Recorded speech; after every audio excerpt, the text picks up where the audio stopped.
First at 4, we are starting the work week with another round of snow tonight, and hard to believe, but the coldest part of our days are about to get even colder. Karen? All right, Ben. Also first at 4, a prominent defense attorney in Detroit has been killed in a crash involving a Detroit police SUV. We just heard from Chief James Craig. Also, it is a race between the COVID vaccines and variant forms of the virus. Dr. Anthony Fauci takes a look at where things stand in the United States today, and Paula has something very special.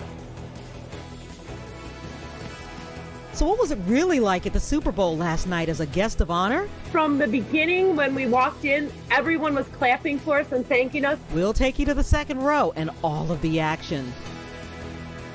Local 4 News starts now with a breaking news alert. Good afternoon. I'm Karen Drew. That breaking news comes from Detroit Police Chief James Craig. He just spoke out about the death of a prominent defense attorney during a crash with a DPD vehicle. Cliff Woodard II was killed after his car crashed with a police SUV early this morning. The 58-year-old attorney was traveling south on West Chicago when a Detroit squad car collided with his Lexus at the intersection of the Jeffries Service Drive. 2 officers were injured, taken to the hospital. They are expected to be okay. Police said the squad car was fully marked with activated lights and sirens. Here's the chief of police. As much about this is troubling. One, the speed is troubling. The fact that the car could not have been brought to a safe stop or slowed the vehicle down to where they could see. At that intersection, clearly because it was a bridge, there was some obstruction. And so the obstruction, the officers could not, or the driving officer could not see the vehicle traveling southbound on Chicago until it was too late. Obviously, there's a lot to investigate with this story. Grant Herms is working on that for us. He did speak with Chief Craig, and we'll have more of our coverage when you join us tonight at 5. All right, let's take a peek at that first forecast. It is dangerously cold outside, and some of you could see around an inch of new snow. Ben Bailey standing by to break it all down for us. Ben. Yeah, Karen, you may want to peek with one eye when you look at this forecast, because there's not a whole lot here that's at least optimistic if you're looking for warmer weather. Sometimes one picture tells the whole story, and that's pretty much it. Looking out over the Detroit skyline, a lot of ice in the river. I mean, it just looks cold out there. Temperatures are in the mid-teens. Good news, though, the wind chill's not much different than the air temperatures. There's just not a big breeze to speak of. And there's that push of snow that's coming in tonight. There will be some accumulation as we get into tomorrow morning. In fact, we will be looking at that to spread across the evening through the evening hours tonight. Temperatures not really going anywhere. In fact, our lows will actually get colder as we get through the rest of the week, and we do have another chance of accumulating snow late in the week. We'll look at that in detail, plus your weekend forecast in a few minutes. Karen? Well, it is a big day for thousands of Michigan families as high school winter sports are officially on the comeback trail. Now, we are monitoring all the day's COVID-19 developments. First, let's catch up on new numbers from the state. More than 1,700 new cases have been reported over the past 2 days. We've also seen an additional 11 deaths. We've learned the state of Michigan is receiving more than $8 million in federal funding to help with vaccine distribution efforts. And Meyer is getting ready to launch a series of vaccine clinics at stores around the state, hoping to give 25,000 vaccine doses by week's end. Now, thousands of student athletes can get back to practice today as a pause on winter sports has been lifted, but their return comes with strict rules. Masks are required in sports where it is possible, like boys and girls basketball and ice hockey. Now, in other sports like competitive cheer, wrestling, swimming, and diving, masks cannot be worn, but those athletes will face testing protocols. New at 5, we're going to sort through all the different rules and regulations. We also have a link posted to the state's explanation at clickondetroit.com. You'll find that on the homepage. Countries around the world are racing to get people vaccinated before new variants of the COVID-19 virus outsmart the vaccines. South Africa just put a pause on giving the AstraZeneca vaccine to its frontline workers.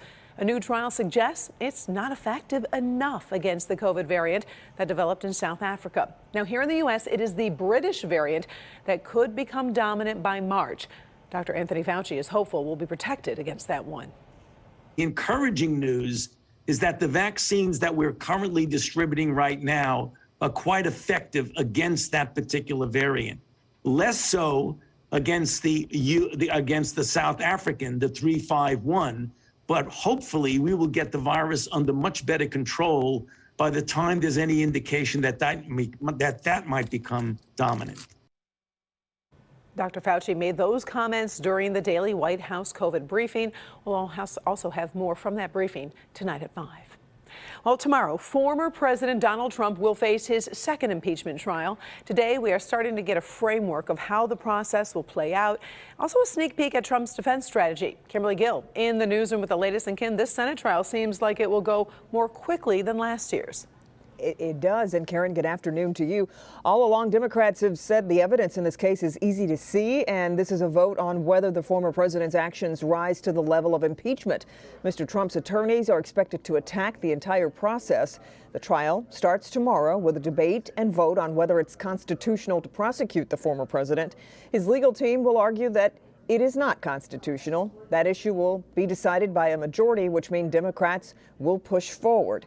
Opening arguments will start at noon Wednesday. Then each side will have 16 hours for presentations.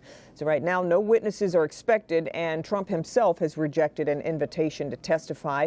Assuming all Democrats vote to convict, 17 Republicans would also have to join them because a 2/3 vote is required. As for the current president, the White House says he's focusing on COVID relief. He will remain closely in touch with Speaker Pelosi, Leader Schumer, a range of officials on the Hill about his plan, and that's exactly what they want him to do, is to remain focused on that. And he will leave the pace and the process and the mechanics of the impeachment proceedings up to members of Congress. And Karen, the former president's legal team will also attack the notion that his words inspired the January 6th attack on the U.S. Capitol.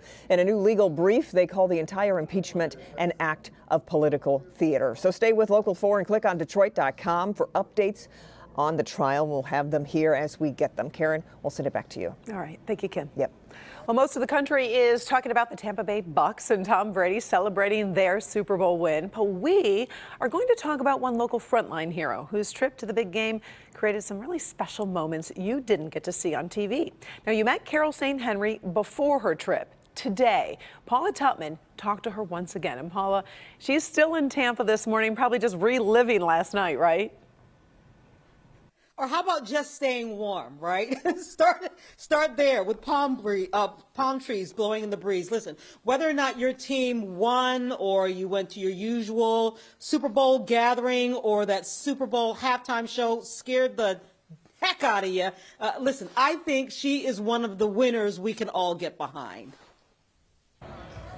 For Carol St. Henry, the weekend has been filled with pinch yourself moments of not only being invited by Roger Goodell himself to the Super Bowl, but scoring seats so close to the action, she actually became part of it. I was literally in the second row. I should have asked the people around me what they paid for a ticket. A nurse anesthetist and critical care nurse, she wrote a letter to Goodell telling him about her work on the front lines at St. Joseph Mercy Hospital in Pontiac, and to her surprise, he invited her to the big show, thinking the honor was hers, but instead being a guest of honor. On behalf of everybody in the NFL, welcome.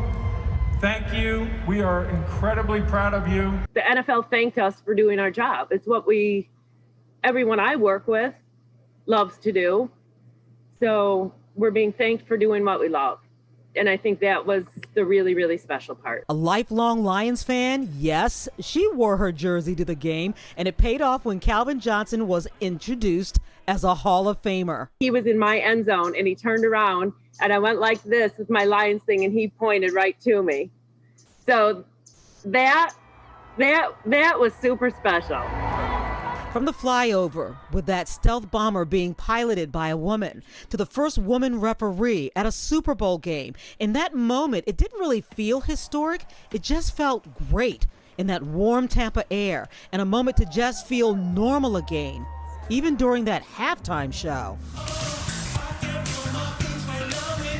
Even being at the concert, it's like, oh my God, I forgot what excitement is like. I forgot what hope is like. And she also explains what we couldn't see, like why the stands looked so full. From what you guys could see, it looked like the stands were full. But I had cardboard cutouts, 4 on one side of me, 2 on the other, no one behind me, no one in front of me. everyone had to have a mask on. They had workers just there to make sure you had your mask on. You could take a drink, put your mask back on. So they were very, very strict. Well, what an absolutely incredible experience. But the thing that I love about Nurse Carol is that even though she had a fantastic time, it really wasn't about her. She doesn't feel like this is all about what she deserved or what she was entitled to. She really seemed to have a sense that she was there representing thousands and thousands and thousands of healthcare heroes who are in the trenches on the front lines every single day, and that was her honor. And I just think that was really fantastic, Karen. I agree with you. I love what she said in terms of, wow, I got to experience excitement again. But she also said hope, which really struck with me, because there is obviously so much hope for all of the work that she does, and obviously as vaccinations roll out. What a story to tell. Thanks, Paula. Well, still ahead here first at 4. Forget cash. How about using Bitcoin to buy a new car? We'll talk about the automaker that could be driving in that direction. Also, working from home seems to have a lot of perks, but are you actually paying a higher price than you realize? We'll take a look at some new data. Up first, the aftermath of a glacier disaster. We're following this massive rescue operation. It's a life or death mission. Next. Tomorrow, meet the changemaker who became the first black mayor of East Point and see how she's paving the way for the next generation. Tomorrow morning on Local 4 News Today.